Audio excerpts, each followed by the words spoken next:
Machine Bhagiratha project కింద 50,000 కోట్లు పక్కదారి పట్టించారని మంత్రి కోమటిరెడ్డి వెంకటరెడ్డి ఆరోపించారు.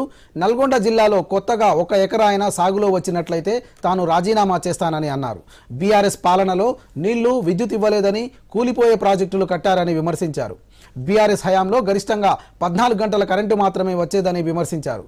మిషన్ భగీరథ ద్వారా కుళాయి నీళ్లు వచ్చాయని ప్రజలు చెబితే మరోసారి ఓట్లు అడగమని అన్నారు.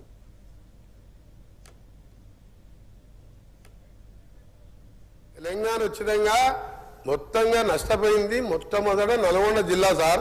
నల్గొండ జిల్లాలో ఒక్క కొత్త ఎకరానికి ఆయకట్టు 10 ఏళ్లలో ఇచ్చినట్టు రుజువు చేస్తే నేను ఇక్కడి నుంచి రాజీనామా చేసి రాజకీయాలు బంద్ చేసుకొని, అంటే నల్గొండ జిల్లా కూడా తెలంగాణలోనే ఉంది. ఆపరేటర్తో నేను ఇంటర్వ్యూ తీసుకొని ఎన్ని గంటలు వస్తున్నాయంటే 10-11 గంటలు సార్. రికార్డు ఉంది సార్, నేను పంపిస్తాను మీకు. మ్యాక్సిమం అంటే 14 గంటలు, 24 గంటలు ఎప్పుడు ఇయ్యలే.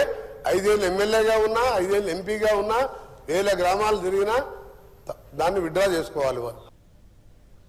మంత్రి కోమటిరెడ్డి వ్యాఖ్య